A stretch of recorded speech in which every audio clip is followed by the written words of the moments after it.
ಚಿಕ್ಕಬಳ್ಳಾಪುರದ ಪತ್ರಕರ್ತರ ಭವನದಲ್ಲಿ ಬೋವಿ ಸಮಾಜದಿಂದ ನಡೆದ ಸುದ್ದಿಗೋಷ್ಠಿಯಲ್ಲಿ ಮಾತನಾಡಿದ ಅವರು, ಬೋವಿ ಜನಾಂಗದವರಿಗೆ ಭೂಮಿ ಇರುವುದಿಲ್ಲ, ಬದಲಾಗಿ ಅವರು ವಾಸಿಸುವ ಸ್ಥಳದಲ್ಲಿ ಕಲ್ಲು ಹೊಡೆಯುವ ಕೆಲಸ ನಿರ್ವಹಿಸುತ್ತಿದ್ದು, ಕಲ್ಲು ಗಣಿ ಗುತ್ತಿಗೆ ಅನುಮತಿ ನೀಡಬೇಕು ಎಂದರು. ಚಿಕ್ಕಬಳ್ಳಾಪುರ ಉಪವಿಭಾಗದ ತಾಲೂಕುಗಳಲ್ಲಿ ಕಲ್ಲು ಗಣಿಗೆ ಜಾಗ ಇರುತ್ತದೆಯೋ ಆಯಾ ಸ್ಥಳದವರು ಅರ್ಜಿಯನ್ನು ನಕ್ಷೆ ಮತ್ತು ಆರ್ಟಿಸಿಯೊಂದಿಗೆ ಸಲ್ಲಿಸುತ್ತಾರೆ.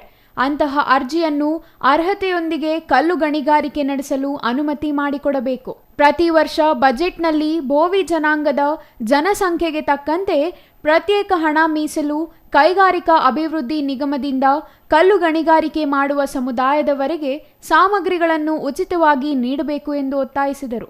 ಬೋವಿ ಜನಾಂಗಕ್ಕೆ ರಕ್ಷಣೆ ಕೊಡುವಲ್ಲಿ ಪೊಲೀಸ್ ಇಲಾಖೆ ವಿಫಲವಾಗಿದ್ದು, ಘಟನೆಗಳು ಸಂಭವಿಸಿದಾಗ ರಕ್ಷಣೆಗೆ ತಕ್ಷಣ ಬರಬೇಕು ಎಂದು ಆಗ್ರಹಿಸಿದರು. ಆ ಒಂದು ಕಸುಬು ಮಾಡ್ಕೊಂಡು ಜೀವನ ಮಾಡ್ತಾ ಇರ್ತಕ್ಕಂಥ ಈ ಒಂದು ಬೋವಿ ಸಮಾಜ ಅಲ್ಲಲ್ಲಿ ಅರ್ಧ ಎಕರೆ 1 ಎಕರೆ ಈ ಬೆಟ್ಟಗಳ ಪಕ್ಕದಲ್ಲಿ ಅಲ್ಲಲ್ಲಿ ಅವರು ಸುಮಾರು 40, 50, 70, 100 ವರ್ಷಕ್ಕೆ ಸುಮಾರು ವರ್ಷಗಳಿಂದ ಕೂಡ ಹೊಡ್ಕೊಂಡು ಬರ್ತಾಯಿದ್ರು. ಹಠಾತ್ತಾಗಿ ಏನಾಯಿತು, ಈ ಚಿಕ್ಕಬಳ್ಳಾಪುರ ಜಿಲ್ಲೆಯಲ್ಲಿ ದೊಡ್ಡ ಮಟ್ಟದಲ್ಲಿ ಈ ಬೇರೆ ಬೇರೆ ಕಡೆಯಿಂದ ಬಲಿಷ್ಠರು ಅಂದರೆ ಬೆಂಗಳೂರು ಇರ್ಬೋದು, ನಾರ್ತ್ ಇಂಡಿಯಾದವರು ಇರ್ಬೋದು, ಇತರೆ ಬೇರೆ ಬೇರೆ ಕಡೆಯಿಂದ ಬಂದು ಯಾರು ಕಲ್ಲು ಹೊಡಿತಾ ಇದ್ದಾರೆ ಅವರ ಒಂದು ಜಮೀನು, ಅವರ ಒಂದು ಬಂಡೆಗೆ ಹೊಸ ಸ್ಕೆಚ್ಗಳನ್ನ ಹಾಕ್ಕೊಳ್ಳೋದು. ಆ ಸ್ಕೆಚ್ಚಲ್ಲಿ ಯಾರಿದ್ದಾರೆ ಅವ್ರ ಮೇಲೆ ಕಂಪ್ಲೇಂಟ್ ಹಾಕ್ಬಿಡೋದು. ಏನಂತ, ಈಗ ನೀವು ಈ ಒಂದು ಬಂಡೆ ಬಂದುಬಿಟ್ಟು ನಾವು ಗೌರ್ಮೆಂಟಿಂದ ದಾಖಲೆ ಮಾಡ್ಕೊಂಡ್ಬಿಟ್ಟಿದ್ದೀವಿ, ನೀವು ಖಾಲಿ ಮಾಡಿ ಅನ್ನೋದು. ಅವ್ರಿಗೆ ಏನೂ ಗೊತ್ತಿರಲ್ಲ.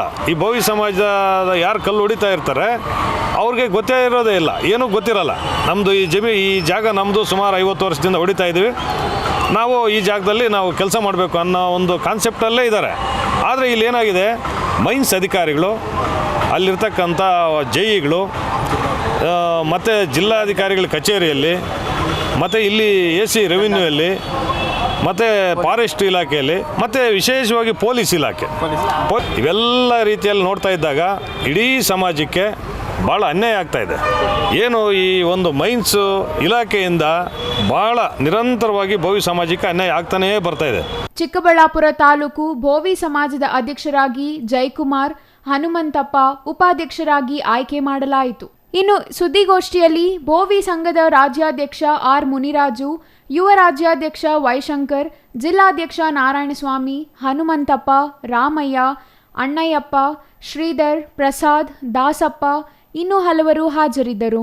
Jangalahalli Ashwath, CTV news, Chikkaballapur.